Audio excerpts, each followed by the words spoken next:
Okay, my voice is low. Let me adjust my microphone. Is that a little better?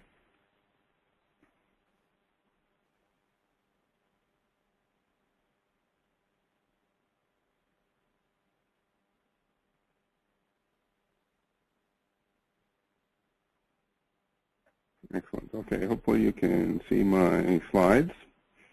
Therefore, you can see my desktop.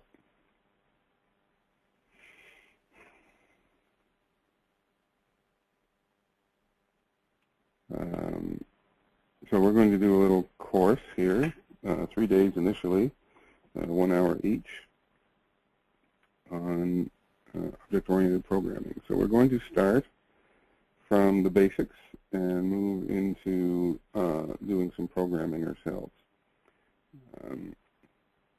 Some people in this audience I've worked with before. I've just started with OSS Cube about 2 months ago, and I'll just give you my slide a little bit about myself. I have over 20 years in the industry. I'm a published author a few times over, and I do some tech editing. I have in the past on 10 books, more than 10 books.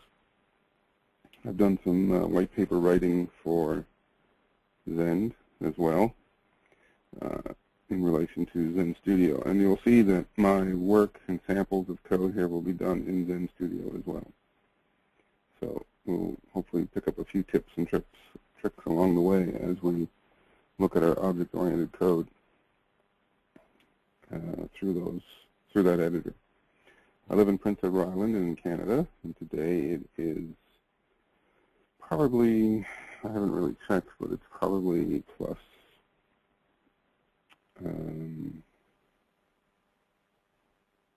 I guess plus 18 or plus 20 degrees Celsius. And so we're at the end of our summer here, and we don't get all that hot.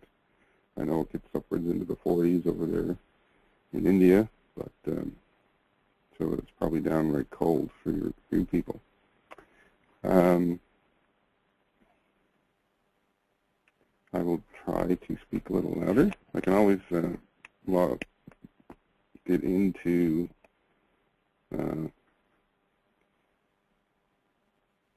VoIP and see if that helps. Let me try that.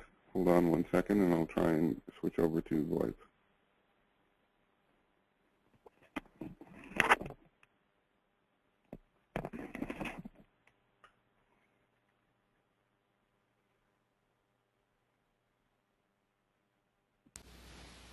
Welcome to Go-To Training, online training made easy. There are 3 other callers on the call.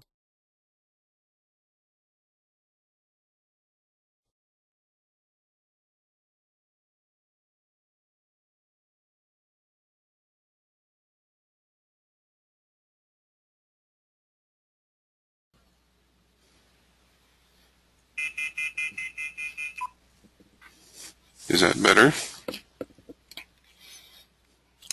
I'm calling in over VoIP right now.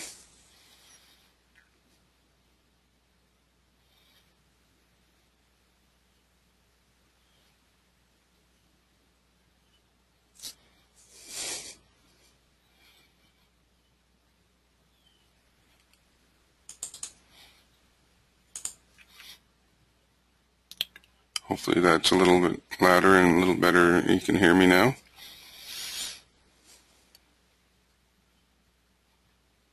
Okay, so where was I? Oh yes, a little bit about myself. I've done some co-authoring here. As you can see, I just recently released a book by A-Press that I co-authored, Pro PHP Programming. So I've done a fair bit of writing in the PHP world.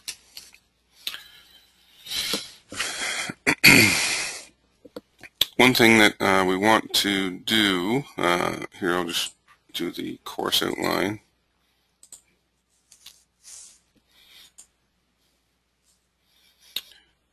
And if you have any questions at all, as we're going along. Please just type it into the chat window. I'll have that window open most of the time. But here's our course outline. We're going to do a fair bit of theory at first. Then we will try a simple class definition. Then we'll talk some more about properties and methods, different scoping options, and this is just, obviously we're not going to do this all today, but that's what we're looking towards. We'll do a fair bit on inheritance, then we'll get into some more theory on interfaces and abstract classes, and throughout the classes we're going to be doing some lab work, and then we'll have a final quiz at the end of the overall course just to see how well everyone's done. Some housekeeping. We hope to, now that you're all on the same sharing machines, we're going to ask that the instant messaging and so on be turned off for those machines so that you're not interrupted by pop-up windows and so on. Also that we hope to have the places where you're doing the labs have PHP 5.3 set up, hopefully in the local environment, so we can see instant results. So let's get started. The approach I'm going to do is about 10-15 minutes of teaching, then 5 or 10 minutes of lab work, and then a break, and then do the same kind of thing. So there will be some time when I won't be teaching and talking full time. You'll be typing, writing up your code, and so on.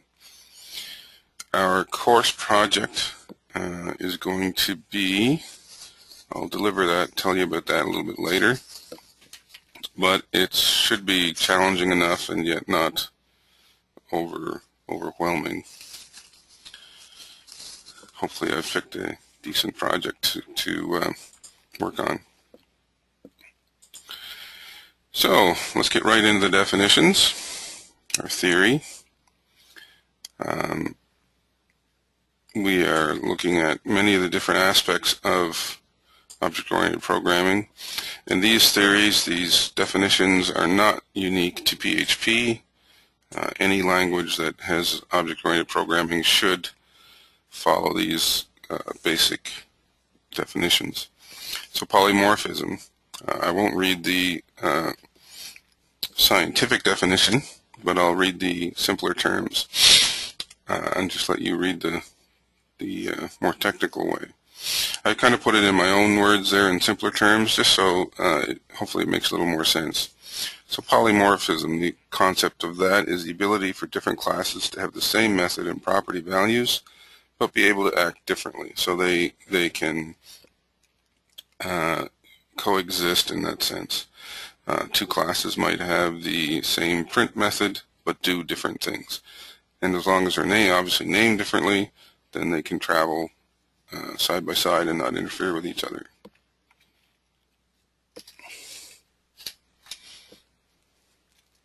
Again, anytime you have questions, please just type them into the chat window, and I'll try and answer them right away. So I'd like it to be an interactive training session. The next definition is encapsulation. And that's another basic attribute of object-oriented programming, the ability to have code and data, that's methods and properties, travel together as one unit. And that's what a class is. And we'll certainly see that encapsulation in our sample code.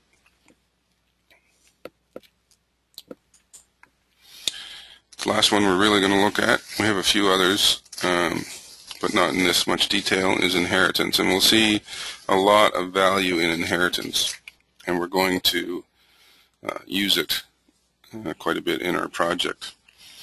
So the simpler term of inheritance is the ability to have a class take on the attributes of another class while optionally adding more attributes. So that is inheritance and the ability to override or extend that class, the methods or even the properties in that class. So I've talked about properties and methods. let's see what those things are. Properties are a special sort of class member. A property in my terms is that it's a variable defined and used within a class. It belongs to that class, so it's part of that definition of the class, and this is where the encapsulation comes along, is that it's contained within that class. Same thing with the method. It's a function that's defined and used within the class. It belongs to that class. So the class owns and manages both properties and methods. So before we get too far in, those are just the basic definitions. I want to offer you to take an initial quiz, and I've never done this in GoTo training, but we have a little quiz here at the beginning, and since you're working in teams, you can come up with the answers in the group that you're with and see how you get along. So there's 10 questions, and some are just true or false, and some are just short answer. So I think I'll just launch this quiz and see how that works. So you should see something on your screen that allows you to take that test or quiz. So go ahead and do that, and I'll stop talking for a few minutes.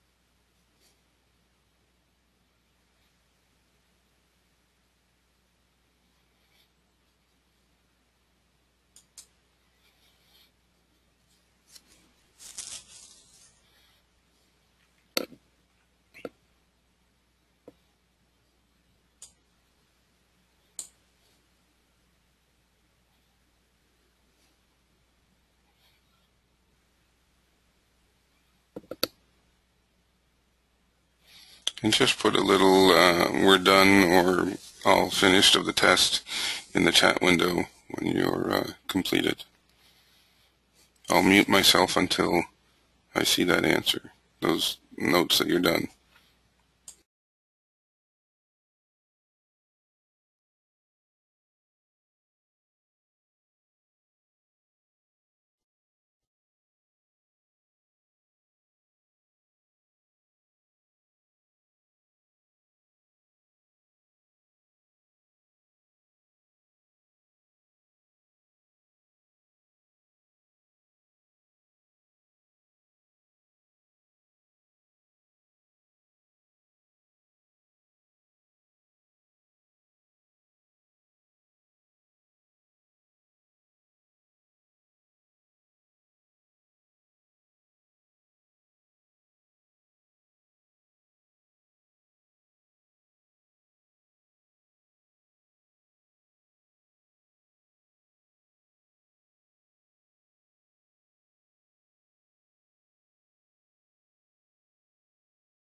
How are we coming along with the tests? I'm getting some of the answers from Kuldeep's account.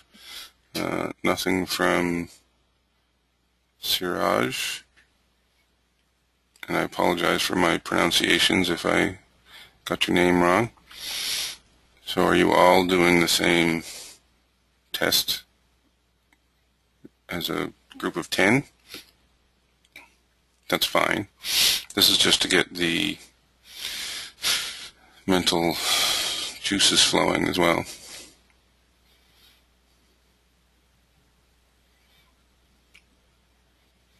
So you're doing well, looks like. You're on, from what I can tell, you're answering the 5th question. So you're about halfway done. Again, I'll mute myself and you guys can carry on. It shouldn't take too much longer.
Okay, we got 10 answers in. Again, like I said originally, that was just to kind of gauge where you are and what you know. But as a group of 10 of you answering, it's hard to know who's in what level of aspects of each of those that you are familiar with. So I'll close that test and we'll get back to the slides. So I'll tell you how you did on those answers in our next class, and certainly you'll see these answers through the material. There was a couple that are I see that are correct, and some of them, there's one or two that are partially correct and maybe need a little further explanation. So just to verify again, you can see my slides.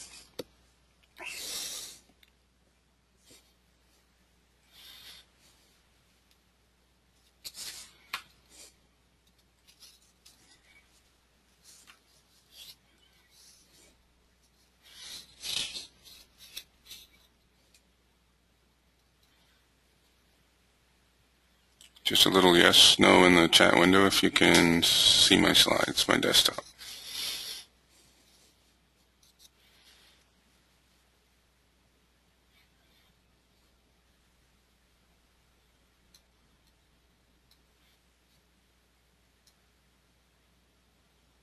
Okay, so next slide. By the answers that you gave me, you should be able to understand this, how to define a class. Use the class keyword, close the class in braces, curly braces. Generally, you define your properties and constants before the methods. You can instantiate classes with the new keyword, and old PHP version 4 syntax still works for backwards compatibility, but it is certainly frowned upon and it is deprecated. So eventually the version 4 syntax with var for properties and so on will be discontinued altogether. So we're going to do our first lab, and on this slide here, next slide, I'll show you what I'm wanting you to do. Now hopefully you can, there's enough space in the chat window to create this. So here's what I'd like you to do, and to take 5 or 10 minutes to type up this code, create this code. So we're looking for a class that has one property and one method. The property will have the string hello out there. The method will display that property to the browser, and we will instantiate the class and call the appropriate method to send that text out to the browser. So go ahead and try that out, and I'll give you 5 minutes. I'll give you 10 minutes to get that done. So it's 1/2 past the hour. At 20 minutes to the hour, we'll look at the answer, sooner if you have it done by then, and then we'll take our 5-minute break after that.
Okay, that's now that code was all sent to me in a private chat, so the other people can't really see. I know you're all sitting together, but hopefully if you send it to me or send it to all audience next time, then everyone can see the code.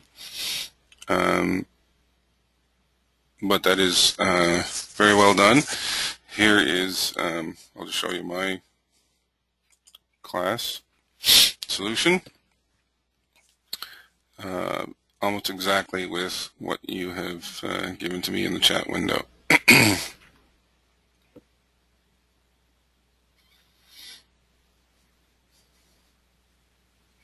So I'll just let you look at that for a little bit. So, as we said before, a class starts with a class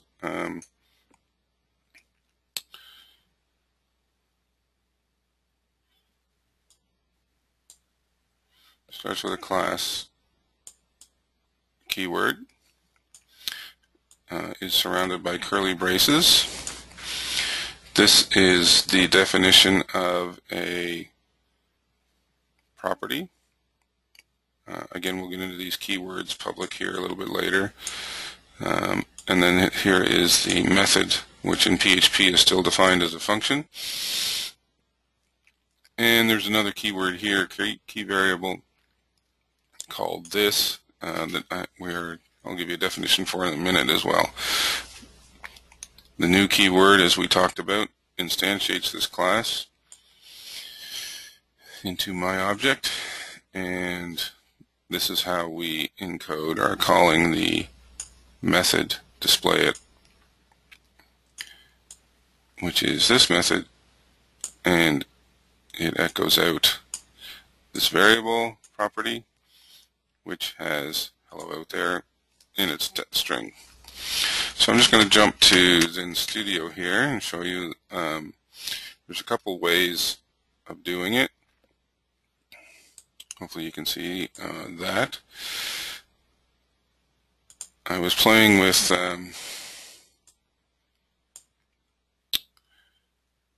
some of the different ways of doing it. So here's another way of doing it. Public my class, or class my class 2.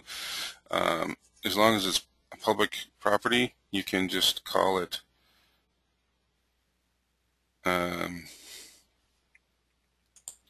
zoom in on this code. So let's see.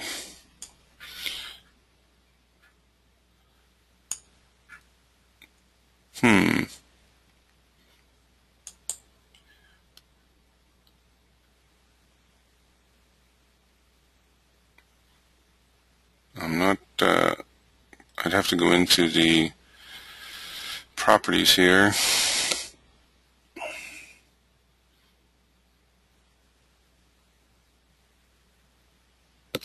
Let me call this, before this won't take me a whole long time, let's just copy this, put it into Word, drop the code there, and make it a larger font.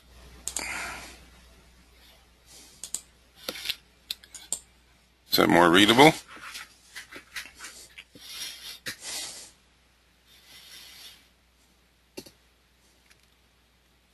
Great. Okay, so I'll make my code a little bigger in Zen Studio for next class. So here's the other way I've done it, is class 2. As long as the property is public, I can directly access it outside the class. So here I'm just going directly pointing at the property, and it still comes out onto the screen. But I asked you in the lab to do it through a method, and that's the original way here.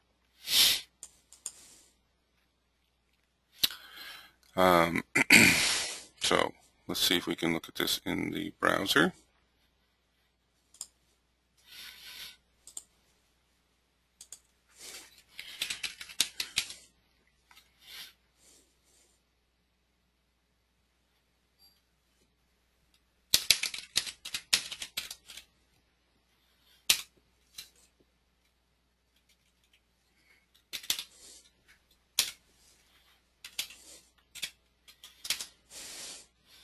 there's simple class, and as you can see, the browser does put it out both ways.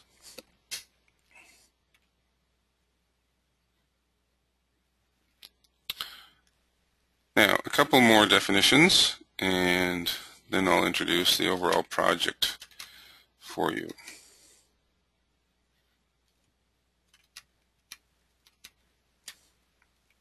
So I'll clean off my screen.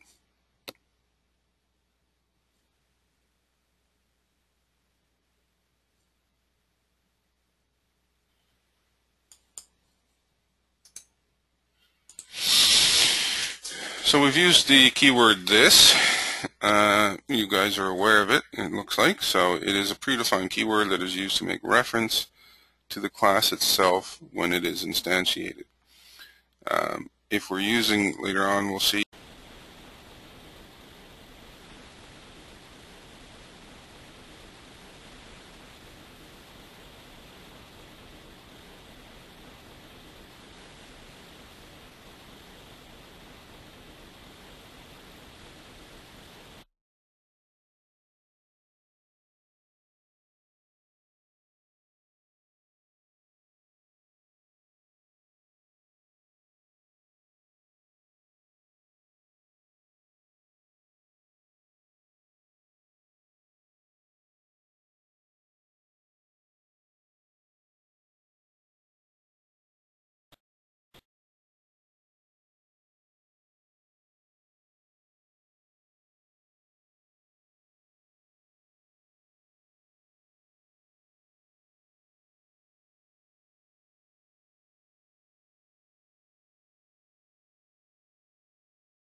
there we go. I just got a bunch of static and it went all muted on me and silly, so hopefully you can hear me now.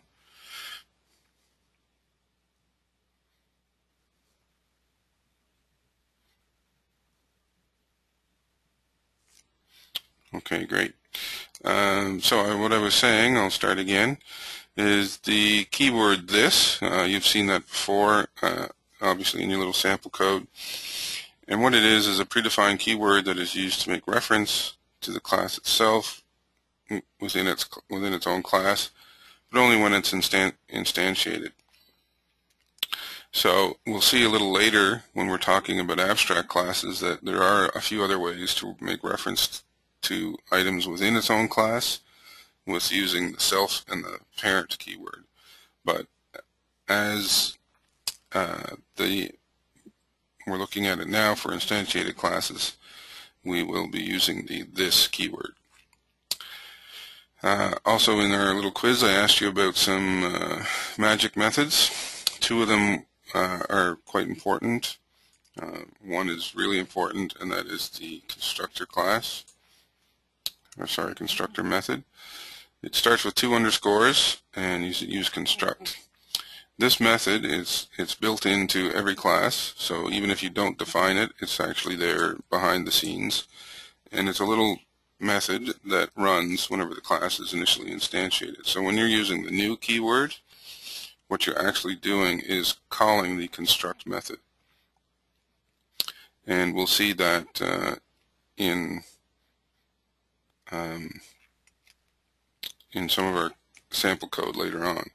And the destruct method is commonly not manually coded very often, but it's there. Again, it will be called whenever the class is dropped out of scope. So that's either, you can either manually call it destruct if you want to delete your class that you're not using anymore to save on resources, or it just happens automatically when your script finishes running.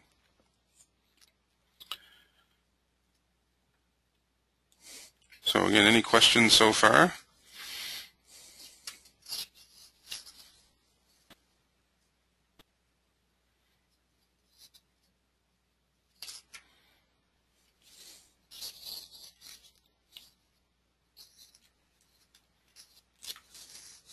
So So if you have questions, please type them into the chat window and I'll try and address them. And in the meantime, if there's no questions, we will I will introduce the course project that we'll be working on.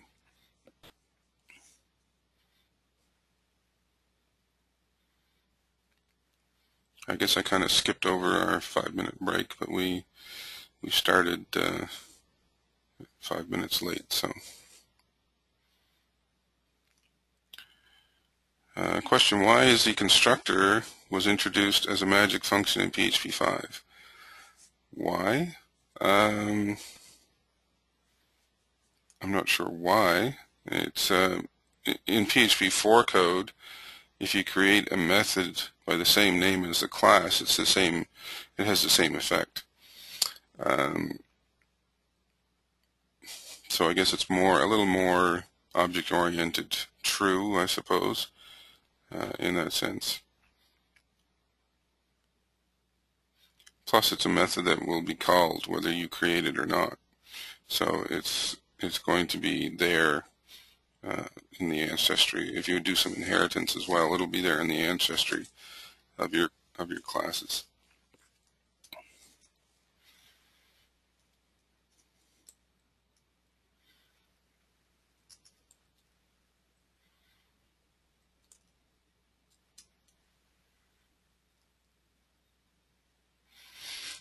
Any other questions?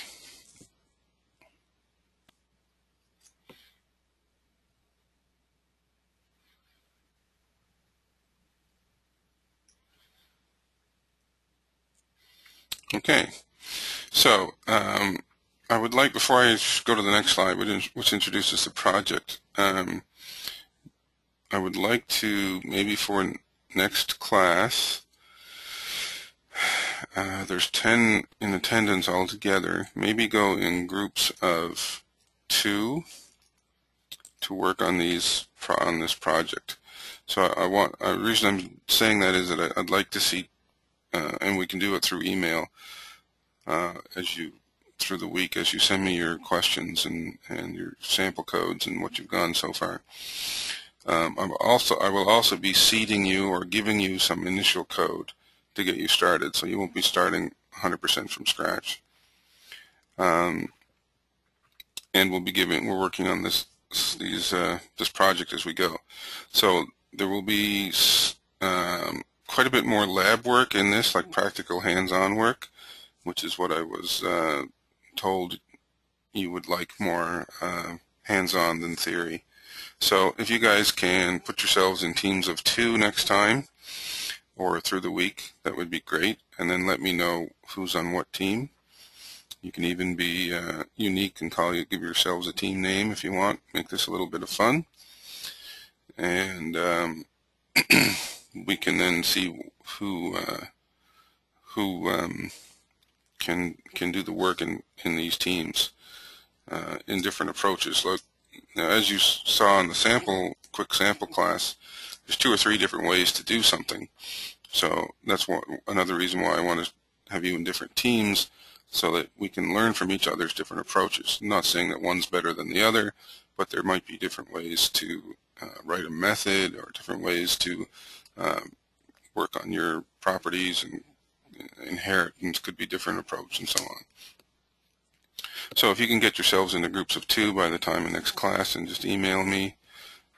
You should know my email, but it's peter@osscube.com. Here, I put it in the chat window as well. So feel free to email me anytime through the week as you're working on this project.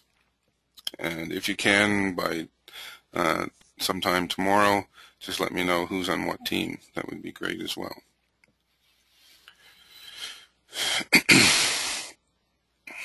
All right, so the next slide will be our project definition. So here's we're not going to do any coding right now. We're just going to look at the requirements, think about it, and plan it out. So we're going to do a little shopping cart product. We'll navigate through our pages just by links. We won't have to do any fancy buttons or images or anything like that, because we want to get the practical code done, not the pretty side of it. We'll be accepting credit card information, but we're not going to go off to any PayPal or anything to validate the credit cards. In our inventory list, we'll have 5 items in our shopping cart that we can purchase, but that'll just be in a hard-coded array, so we're not going to be going into database connections here as well. Again, to keep our object-oriented information clean. These are my ideas of the classes that should be needed. We'll need an HTML class, maybe a table class that'll call the table tags like th or th, td, and so on. Form building class. Oh, the table class it doesn't have to, but it can extend the HTML class. And we will see, we can inherit from it, and we'll see some advantages to that, and or disadvantages perhaps. Again, like I said, there's many different approaches. This is just my suggestions, but we'll also have a credit card class and an inventory class. I will send you these requirements in email as well, so you don't have to write them all down or take screenshots or anything. So the little more detail on the credit card class and the inventory class. These are the properties that we want to manage: the card number, the name on the card type, whether it's Visa, MasterCard, and so on, the expiry date on the card, just in month, year format, and the security code. So usually a 3-character code or a 4-character code on the back of the credit card. The inventory class will be the item description and the price, and any discount codes. So there's going to be a little bit of math involved. If you are able to type in AAA, then you'll get a 15% discount on the price. So we're going to do a little math as well. Again, I'll send you these requirements in email. And here's the flow of the screen of the application we're going to build. We're going to have a login screen, so that means you guys can have it however you like. I would typically have a username or an email address for the username and a password.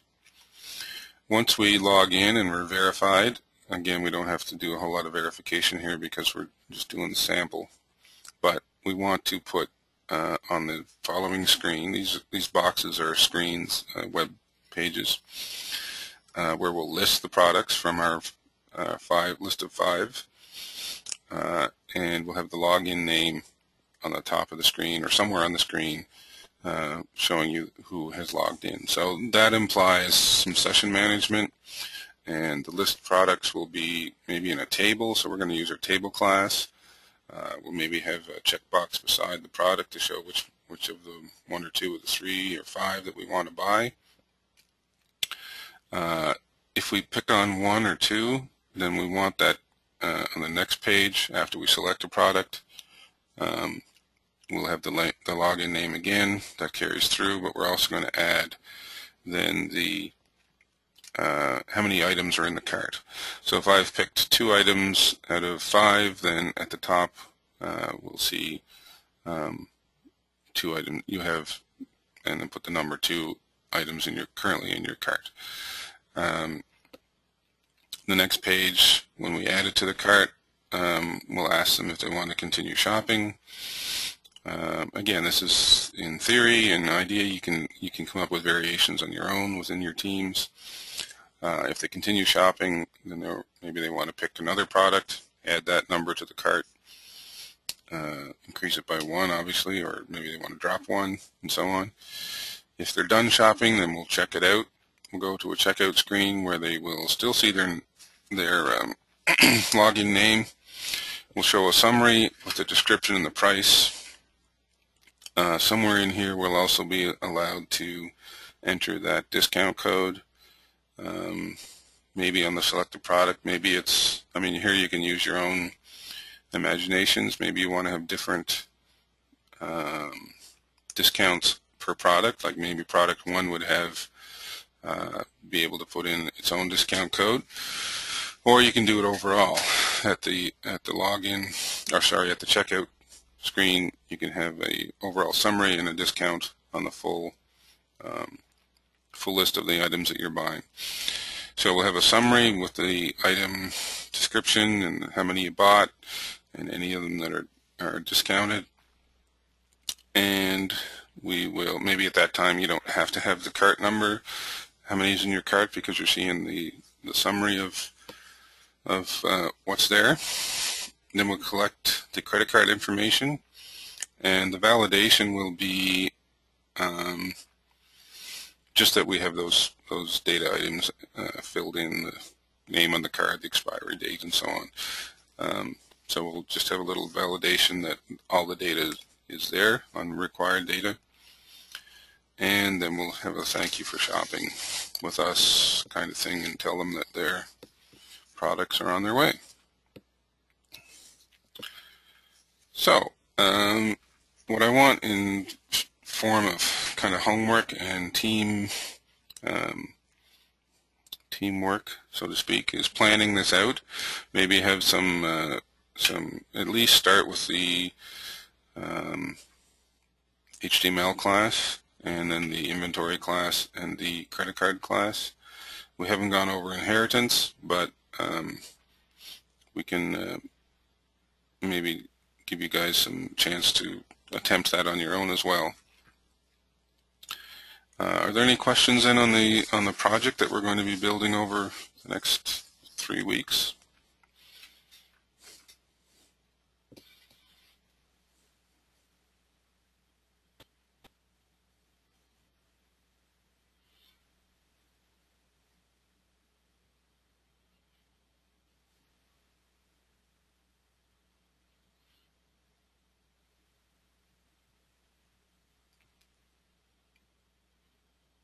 Now I went through the requirements rather quickly. So, and again, like I said, I will be sending them to you in email. I have the email of everybody that's registered for the course, so I'll send it to you all individually.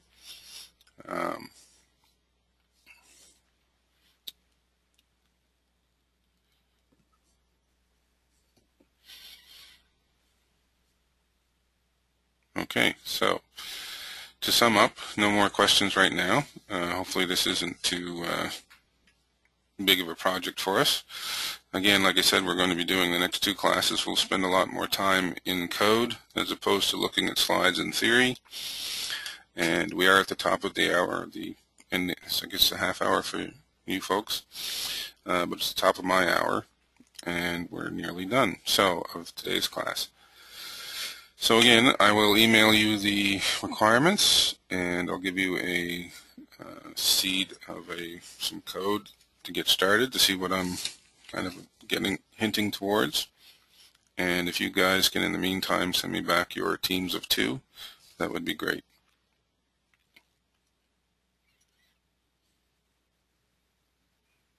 So if there's nothing else, we'll end it for now, and we'll see you next Tuesday at the same time.